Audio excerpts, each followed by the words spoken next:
And let's share our screen. Share.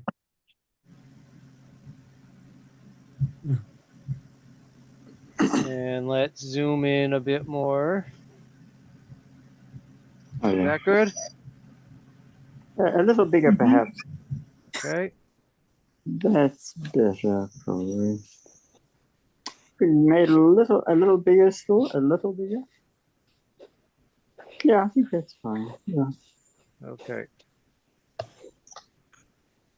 All right. Parsha Korach. So last week we had our first major rebellion in the desert, not the first rebellious act or complaint, but the first major rebellion was the sin of the spies. And now we come to Korach. And I wanted to tonight focus on a group that often gets overlooked in the story of Korach. And that is, as the title of the shirs implies, Datan va'Aviram. Oh, So, good. so as the parsha opens, source number 1, and please someone tell me when I need to scroll down in the English. Vaikach Korach ben Yitzhar ben Kahat ben Levi v'Datan va'Aviram ben Eliav v'On ben Peletz ben Reuven. So Korach, the son of Yitzhar, the son of Kahat of Levi, and Datan and Aviram, the sons of Eliav, and On, the son of Pelet, the children of Reuven. Vayakumu lifnei Moshe va'anashim ibnei Yisrael chamishim u'matayim nesiei ida kriyei moed anshe Shem. They stood up in front of Moshe, 250 of them. Vayikahalu al Moshe ve'al Aharon vayomru aleihem rav lachem ki chol ida kulam kedoshim v'tocham Hashem u'madua titnasu al kahal Hashem. They gathered against Moshe and Aaron, and they said to them, "It's too much. The entire nation is all holy, and God is among them. Why then do you lord over the congregation of God?" Vaishma Moshe vayipol al panav. Moshe heard and he fell on his face.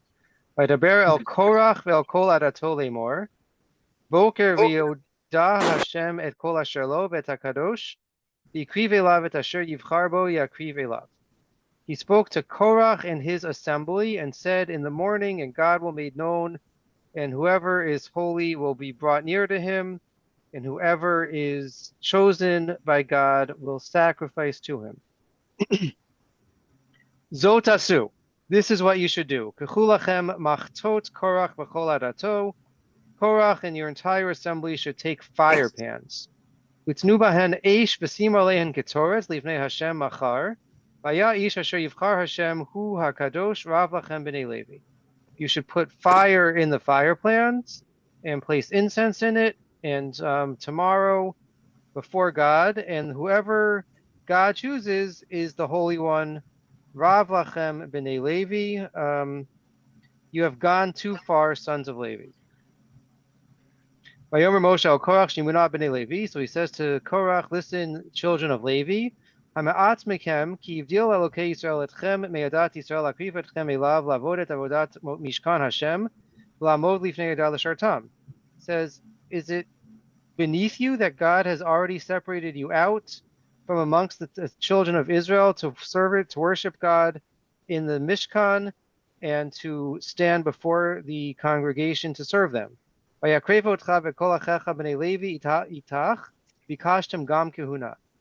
he brought you and all of the Levites to be close to him, and now you also want to be Kohanim? You also want priesthood?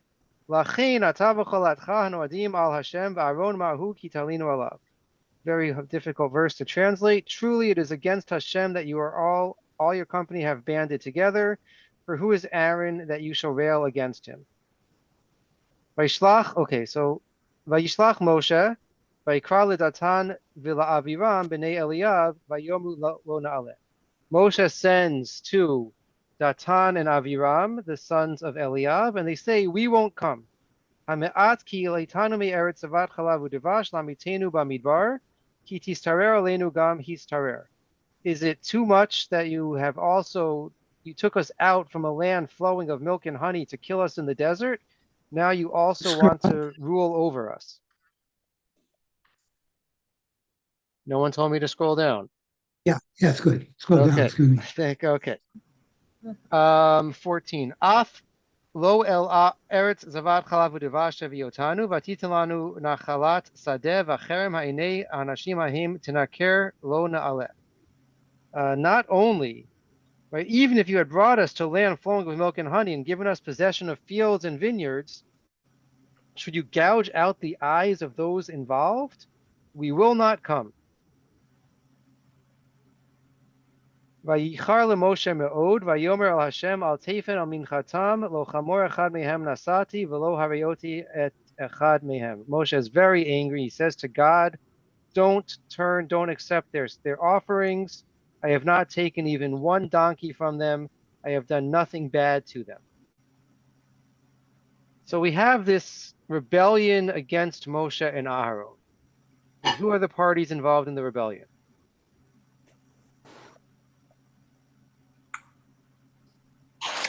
Korach. Korach. Combination of the tribe of Reuven and the Levies mainly. Right. So it appears, right, at first, it appears that they come against Moshe with a united front. And maybe they in fact do. And the first claim they make is, right, this is what we all think of when we think of Korach, of Parshat Korach. Kol ha'edah kulam kidoshim v'tocham Hashem, madua titnasu al kahal Hashem. The entire nation is holy, and God is amongst them. Why then do you have authority over the nation? But in Moshe's response, he seems to separate them out, right? First, he addresses Korach v'chol adato, and who seems to be part of Korach's Edah, of Korach's congregation, or Korach's group.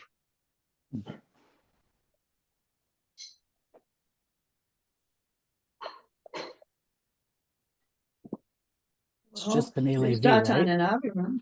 So it seems to be, right, verse 7, I think it was Avi I heard say it, right? Rav lachem b'nei Levi, right? And then verse 8, Vayomer Moshe el Korach, Shimuna b'nei Levi. Right, so when he's talking to Korach, he's speaking to the Levium. He's speaking to the Levites. Where do Datan and Aviram come from, man? Reuven. So what cause would B'nai Reuven have against Moshe? Well, the whole question of the firstborn. Okay, so Reuven was the Right. firstborn, right? Reuven is the firstborn of Yaakov's children, the first of the tribes, and yet Reuven seems to get nothing for being the firstborn, right? He's criticized multiple times by Yaakov.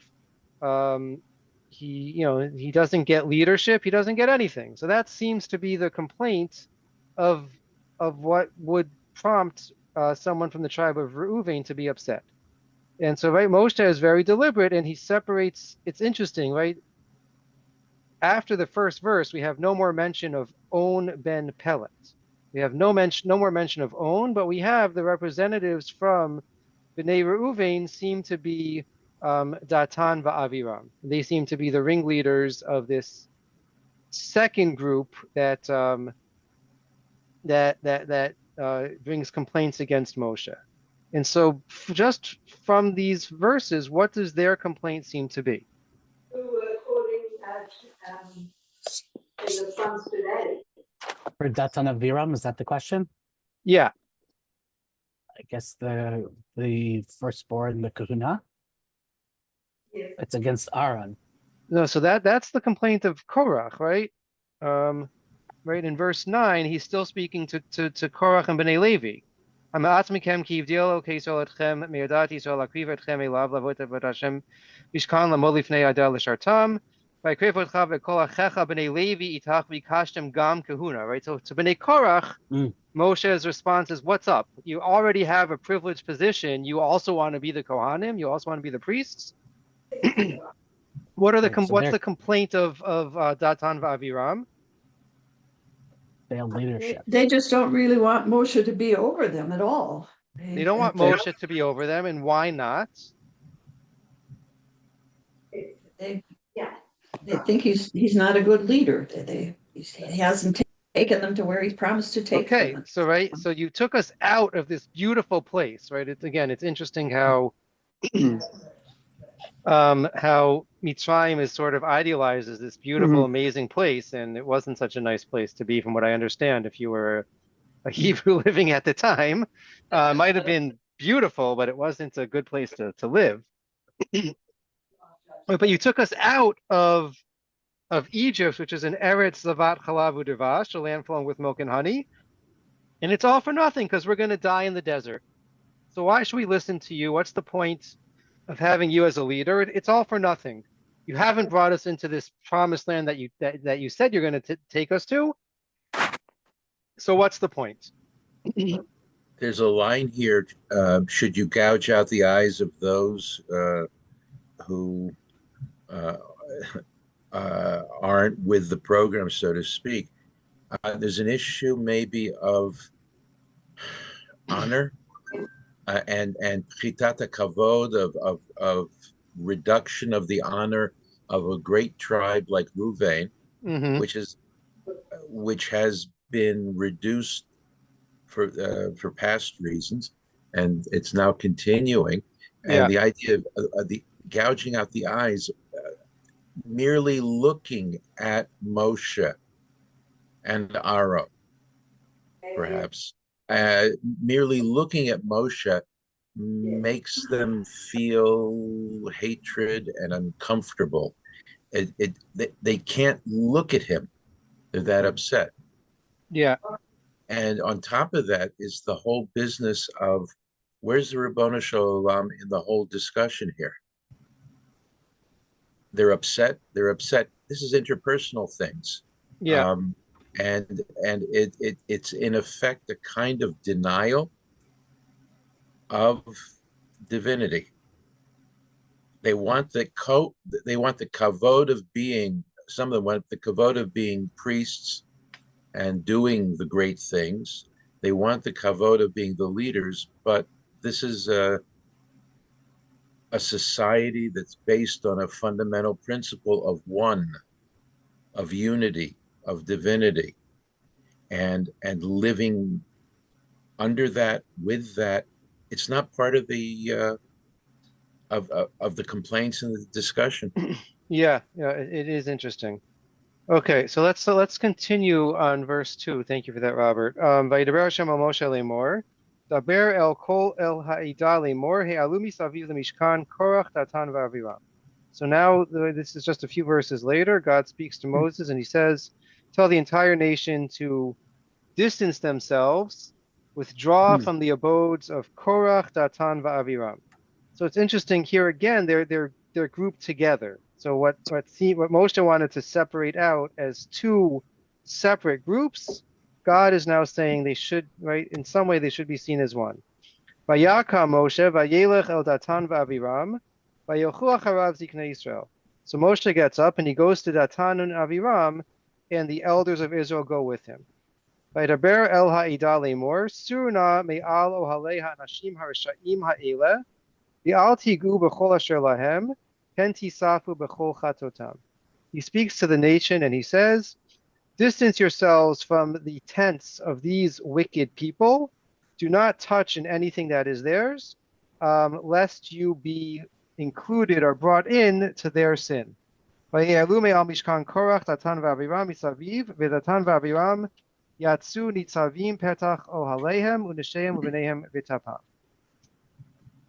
So they withdrew from the abodes of Korach, Datan, and Aviram.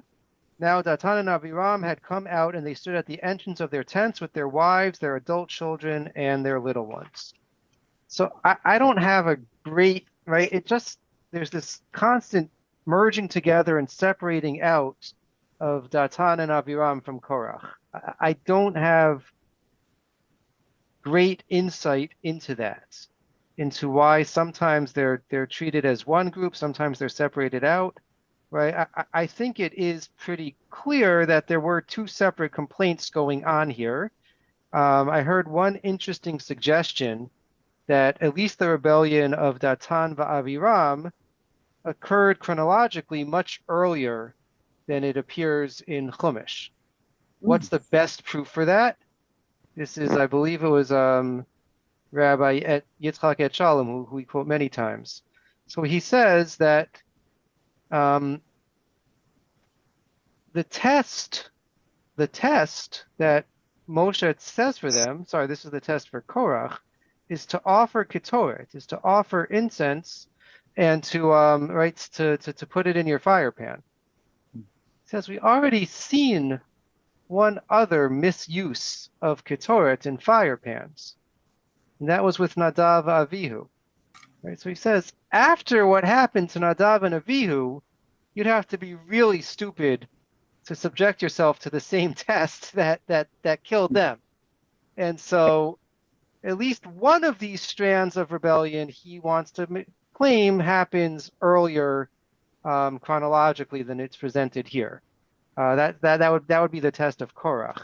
Datan and Aviram, right? It's clear that they are building off of the story of the Miraglim from last week, right? With Zavat Chalav U'Devash, with the description of Israel as a land flowing with milk and honey.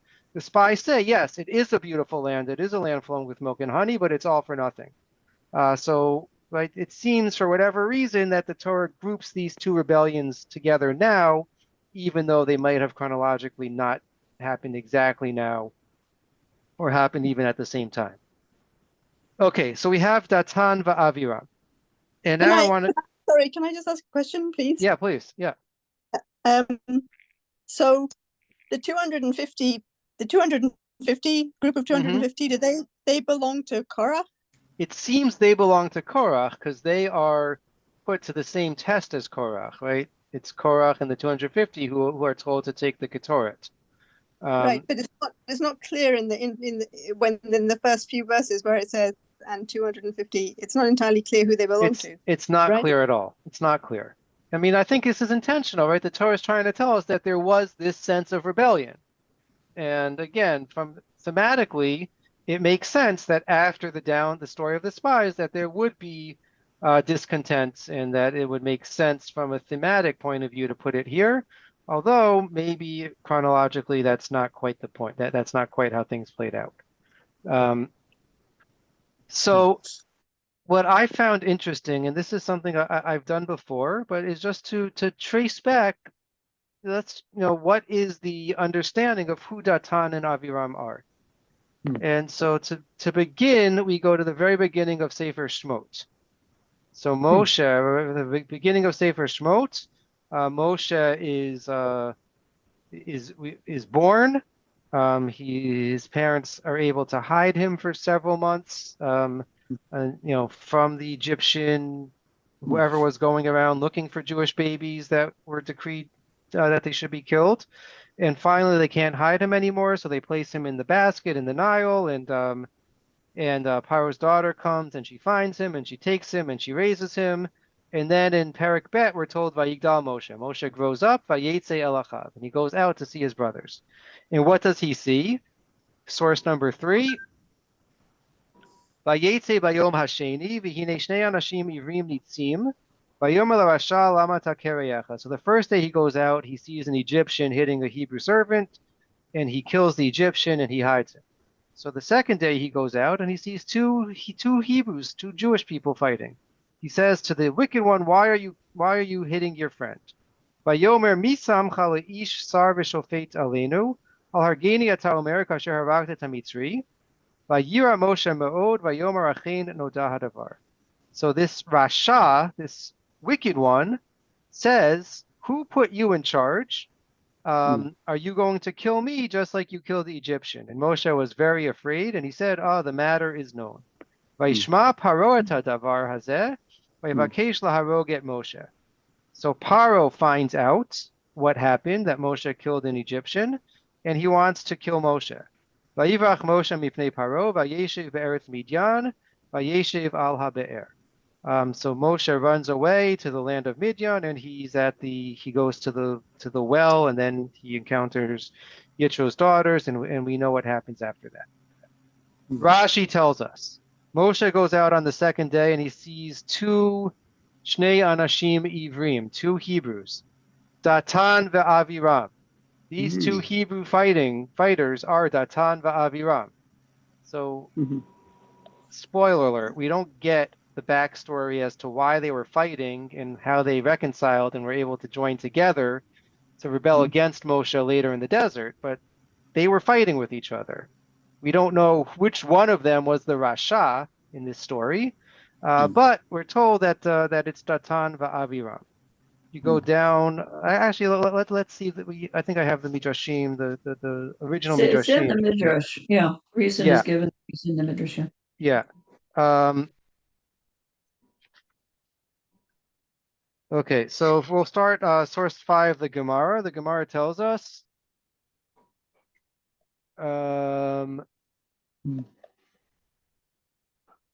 Rabbi Yochanan Mishum Rabbi Shimon ben Yochai. Rabbi Yochanan says in the name of Rabbi Shimon ben Yochai, Kol makom shene'amar nitzim v'nitzavim. Wherever we have in the Torah the verb nitzim or nitzavim, enan ela datan va'aviram. It refers to Datan va'Aviram.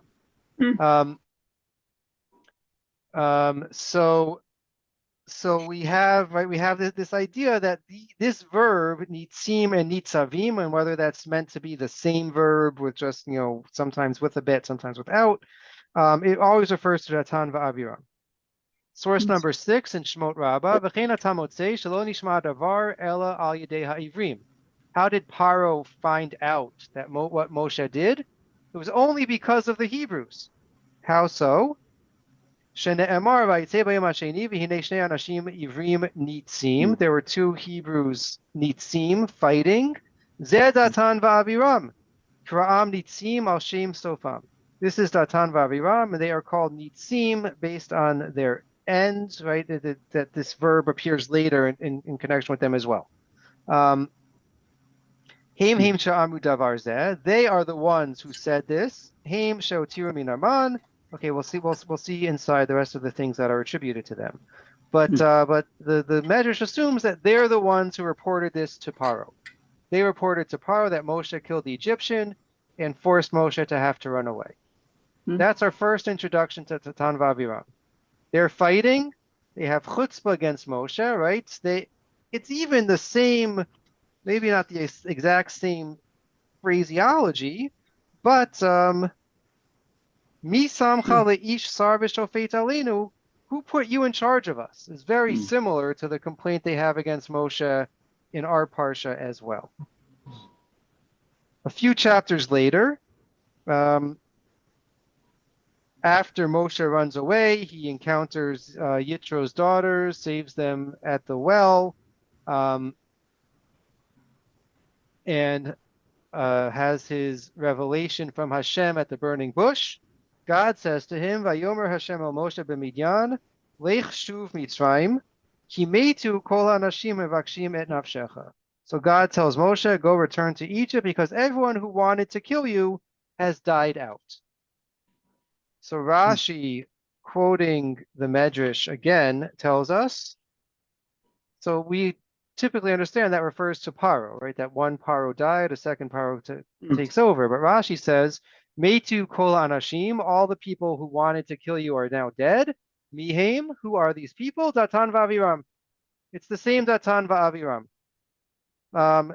But again, quoting the Medrash, he says, Chaim hayu. Wait a second, what do you mean they died? We know that they're alive and well and that they continue to live for many more years. They were there in the desert. So the Gemara, the Medrash tells us that they were originally in a situation of privilege, of wealth, and they lost their wealth, they lost their riches, and ani chashuv kamet, someone who is impoverished is in some way considered as if they're dead. So it's not a lie to say that metu, that they died, because they're now in this lowered, more difficult state of being. But again, it's Datan va'Aviram who figure prominently. And then one chapter later, chapter 5, so the first time that Moshe and Aharon go to Paro, They say, God, the Lord of the Hebrews has appeared to us. Let my people go. Paro says, absolutely not. I have no idea what God you're talking about. And it must be that if you're coming with such a silly demand, that that the people are not working hard enough. They have time for fantasies. And so Paro increases the burden of the slaves. So and right they're no longer going to be provided with the straw to make the bricks, but their quota for how many they have to produce in every day is going to remain the same. So we read in source number 9, Vayavo shotrei bnei Israel, vayitzaku el paro lemor lama taseh kol avadecha. So the Hebrew officers or the people in charge come and they scream to Paro, why are you doing this to us? Teven ein nitan lavadecha ulvenim omrim lanu asu. You're not providing us with straw, and you're telling us we still have to make bricks. Hine avadecha mukim v'chatat amecha. Right, and we're downtrodden. We can't do this. And it's your own fault for not giving us the supplies that we need. Vayomer nirpim atem nirpim alkein atem omim neochanis b'chal Hashem. Well, Paro says it's really your own fault. Clearly, you are shirkers. You're not working hard enough. You have these delusions of wanting to go and serve some god I never heard of in the desert. V'ata lechuivdu v'teven lo yinatin lachem v'toven tochen levenim titenu. Go do your work. You're not going to be provided with the straw, and you have to continue to produce the same amount of bricks. And so they were told you can't. You have to produce the same amount. They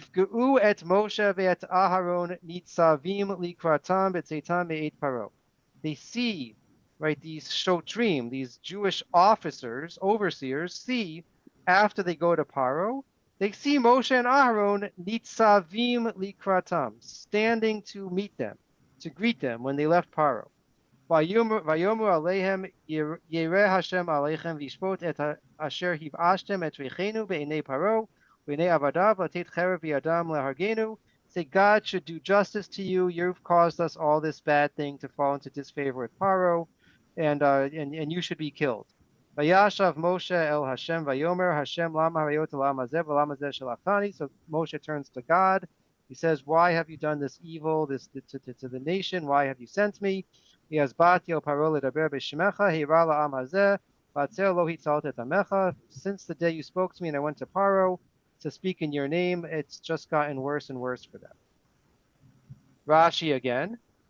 Vayifgeu. So after these Jewish overseers, these Jewish officers leave Paro and they encounter Moshe, Vayifgeu. They encountered Moshe and Aaron. Anashim Misrael et Moshe ve'Aaron. So people, the Jewish people encountered Moshe and Aaron. Rabbatenu darshu kol nitzim v'nitzavim Datan va'Aviram hayu. So right, these whenever we have this verb nitzim or nitzavim, it must be that it's Datan and Aviram. So these Jewish officers who went and complained to Paro and then have these bad words for Moshe is again Datan va'Aviram. They had some level of leadership, right? It's, I'm not sure this is a desired level of leadership. They were made officers in charge of persecuting their own fellow Jew, but if they want power, they had more power in Egypt than they have in the desert. So that's painting even a richer picture of who they were and what their complaint might be. Fast forward to chapter 16, the aftermath of Kriyat Yamsuf, after the splitting of the sea. Vayomer Moshe, so the first thing that happens after the splitting of the sea and the song is they complain about food. And right, so we get it leads to the man.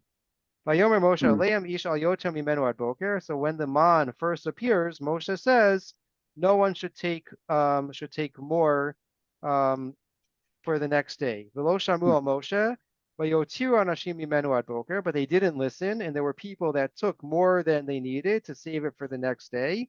Vayarim tolaim vayivash vayiksof aleihem Moshe, and it all rotted and was filled with worms and maggots. And Moshe got angry with them for not listening. And we already know where this is going. Rashi, again, quoting the Medrash. Vayotiru anashim, there were people who left over, Datan va'aviram. These same Mhm. rebellious people who took extra man were Datan va'aviram. Mm. Yeah. Mhm. And we have one more appearance, and that is in last week's Parsha, after the spies give their negative reports, before we have the killing of the spies, before we have the full-on plague, but immediately in the aftermath, this should be familiar to us because we heard it read in Shul last week. Vatisa kol edav vayitnu kolam vayivku ha'am balayla hahu. They all cried that night, and this is the famous medrash that tells us vayivku balayla hahu. They cried on that night. So that night, the medrash tells us was Tisha B'av, and since they cried for an unwarranted reason, that first Tisha B'av, that's why Tisha B'av was destined to be the night, the day of punishment and tragedy. Vayilonu al Moshe ve'al Aaron kol bnei Yisrael vayomu aleihem kol eda lumatnu be'eretz Mitzrayim o b'midbar hazeh lumatnu. They complained to Moshe and Aaron, and they said, if only we had died in Egypt or in the desert, if only we had died. V'lama Hashem evi otanu el eretz hazot linpol b'cherev nashenu v'tzapenu yulevaz halo tov lanu shuv Mitzrayim. Why did God bring us to this land, right? Unclear if it means the journey to the land of Israel, if it means the land they're really physically in the desert. But God brought us to die by sword. Our wives and our children will be plundered. It's better for us to return to Egypt. Vayomu ishal achiv nisna rosh v'nashuva mitzrayma. So one said to another, let us go back to Egypt. The Medrash Tanchuma tells us, vayetze vayom so quoting from earlier on, what we saw in Sefer Shemot, where Moshe encounters the two Hebrews fighting, he goes on the second day and he finds two people fighting. Mihayu, who were they? Datan v'Aviram. We've already seen that. Haim Sha'amru, but the Medrash Tanchuma adds that they are the same ones who said, Nitna Rosh v'nashuva Mitzrayma. Let us return to Egypt. So we have this very rich picture of Datan va'Aviram. That in our Parsha, when they appear with Korach, it seems that they're coming out of the blue, right?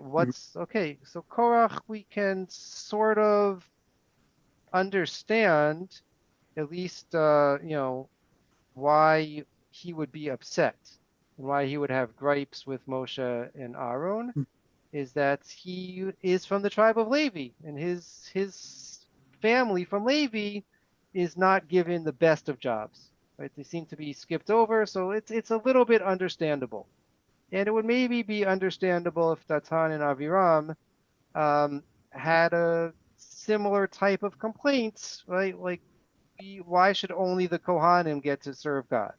So that's something that maybe we could understand. But their complaint against Moshe and Aaron seems to be coming a little bit out of nowhere. Again, we understand that people would be upset that they are, they're gonna die out. They're not gonna get to enter the land. Like, that's something that's upsetting.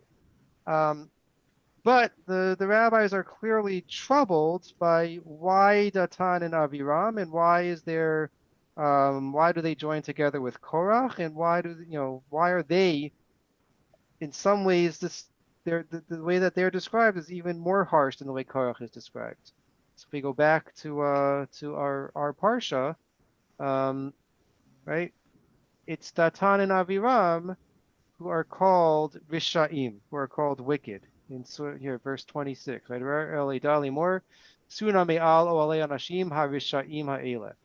Right? Distance yourself from the tents of these wicked people, and that's the tent of Datan va'Aviram. So clearly the rabbis are bothered by this. Like, what did Datan va'Aviram do that's so horrible, that was so bad? And so they paint this very rich picture of who they were. They give us a very rich backstory with many, many, many incidents. And it's interesting, again, just to note how the Medrash operates, right? So it picks up on a few keywords. One of those keywords is the verb that appears in the context of Datan va'Aviram, nitzim. And so the Gemara tells us that whenever we have the appearance of this word nitzim, So that must be a reference to Datan v'Aviram, and we have that word or that verb or some offshoot of it with nitzavim in all these stories that we saw. Right, the use of anashim, the people. So that also is a theme that can, again, that's a fairly common word, but that can be attributed to them. So the way that the Medrash is operating is that we have a story in Chumash that raises some questions. Why are Datan v'Aviram so upset at God, at Moshe and Aaron? Why is their punishment so severe? Right, the entire nation complained in last week's parsha, and they weren't singled out. So why is their punishment so severe? And so it gives us this backstory. Now, admittedly, the backstory is a bit of a typecasting, right? It's all they're all bad. And the question is there any justification in their complaints? Like we said, there might be some justification. We can understand what would make Korach upset. Okay, he should accept his role, and he should accept that he has a privileged position even, but it's understandable what would make him so upset. Are Datan and Aviram in any way justifiable? I don't know, right? So one interesting thing, I think a couple years back, we explored the question of Korach. One of the fascinating details of the Parsha is that even though Korach is punished so severely, the machtot, the fire pans, which he and his Eidah use in their test, are preserved on the Mizbeach, are preserved to serve as a covering for the Mizbeach. The Torah tells us it should be a reminder against, or a warning against acting out and rebelling in the same way that Korach did. But it's interesting, right? We normally wouldn't think that a religious rebel, to the extent of a Korach, would have the very source of his rebellion preserved for eternity on the Mizbeach, on the altar that was used in the worship of Hashem. So it seems that there was, and right, certainly if you get into Hasidic commentaries, that there was some holiness, some truth in Korach's claim, Kol Eidah Kulam Kedoshim, the entire congregation is holy, that there is truth to that there is something justifiable. We don't see the same justification in any way of Datan v'Aviram, right? They seem to be just bad. There doesn't seem to be any redeeming factor that the Torah gives us for their complaint, right? So it's really fascinating for me to just notice to be aware that there are seemingly two groups. Again, they get separated out, they get brought back together again, but that we have Korach and we have Datan v'Aviram. They come from separate tribes. They seem to have separate issues at play. Certainly in the way that Moshe deals with them is to separate them out and to not treat them as one group, although the Torah seems to constantly want to put them back together. And so that's maybe for next year's Parsha Shir is why. And it's being recorded, so I can remind myself to explore that a little bit more deeply. But then the question is, why Datan and Aviram? And so we have this really interesting backstory that again Chazal try to paint of them through these other instances and stories in Tanakh. Rabbi? Yes. It so happens that this is one of the passages that I studied in depth in my dissertation. And I always Really? And you've given such a wonderful summary of the reasons that are given, but not only I think perhaps the rabbis responding to the relationship between the word nitzim and nitzavim and so on, but there's another clue. And in my dissertation, I was studying how messages are communicated, how they're narrated, actually. Okay. And in verse 12, we have a very unusual pattern. And the way the text itself is set up is so interesting to me. And I'd like to share that because I never was satisfied with the question to the answers to what are they doing here and why is this different and what's really going on, that kind of thing. And I think you've come a long way in answering and so I'm so grateful that you pick this passage. So just notice, please, it says Moshe Yishlach. Okay, that's not that unusual when we're I talking can't get about that. I'm trying to highlight the verse Anne's talking about, and it Oh, keeps okay. blocking it Sorry. on the screen. Wait a second. No. Yeah. Oh, maybe if I do this, yeah, okay. Okay. Yeah, thank you. So Moshe sent, okay, and it says sent, but it uses another word that clearly indicates that he's sending messengers. He sent likro to call them. He sent to call them, right? So somebody's going to call them, but it doesn't give the words at all. That's in itself is also kind of unusual. Often some kind of words for a message are there, but not here. Okay, fine. But then what do they say? But we will not go up. Notice how abrupt that is. Yeah. There is no return of a messenger. The way it is cast in the narrative, it's as if they're speaking directly and shouting in our ears. We're not coming up. It's the vehemence. It's, by comparison this with the other 265 examples that I looked at, I could tell there's some level of emotion. Something is really wrong. Very tough decision has been made here. What's going on here? Right. So that's one thing. But I just had a other, thought as you highlighted that, Anne. I wonder, and my knowledge is just lacking, but when it says lo na'aleh, like I could see, certainly like a Hasidic take on that, saying lo na'aleh, that they're sort of in this stuck mindset, like lo na'aleh. We're not going to go up. We're not going to grow. We're not going to do anything to elevate ourselves. They remain stuck in this mindset all the way back from chapter 1 or chapter 2 of Sefer Shemot of we're against Moshe, and there's no growth. There's no new perspective. Nice, very nice.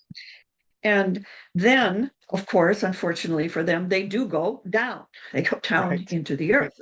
And so it makes the story really, whoa, it makes it pop altogether. But the other thing is that their concern is kind of a substitute in a way for many of the frustrations, it seems, of the rest of the Bnei Israel. And it helps Moshe to realize that he's dealing with the potential for a full rebellion because of the vehemence of it, and we're not going into the land and so on. So they kind of represent everybody else in a way in the story. So that's another function of them being there and their message being there, I think, in addition. So he's realizing it's not only a rebellion against his leadership, which he can certainly understand, because the rest of the backstory is that Datan and Aviram were brothers-in-law, and it was Datan who wanted to divorce his wife, which was, of course, Aviram's sister, and Aviram was trying to keep him from divorcing her. Why would he want to divorce her? Because the Egyptian overseer had raped her, pretending to be him, and had come into the tent, and that was the man that Moshe killed initially. So Datan and Aviram became poor because they lost their jobs over the whole affair. So that doesn't help either. And they're fighting with one another. And then Moshe's in the midst of all of this, and he thought maybe after all these years they would have kind of mellowed a bit on the point, but not at all. Not at all. So it's a very deeply emotional thing. Notice that Pellet's wife and his daughter managed to, make it so On doesn't show up. There are all these details about it, but whatever. That's not quite as important as the fact that he had a wife who was there to help him. And Datan clearly does not. That's another thing that's going on in the backstory too, supposedly.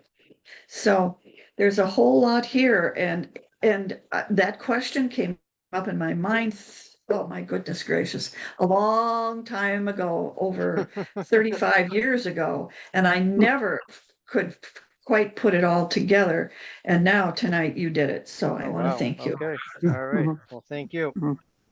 All right. Any other final questions or comments? Okay. Well, have a wonderful evening. Have a wonderful rest of the week. Enjoy the 4th of July. And we'll see everyone in Shul on Shabbos. Please God. Hmm. All right. Thank you, you. Lila Rabbi. Hill. Wonderful. Thank you. Yeah, Thank thanks, you, Rabbi. everybody. Thank you. Okay.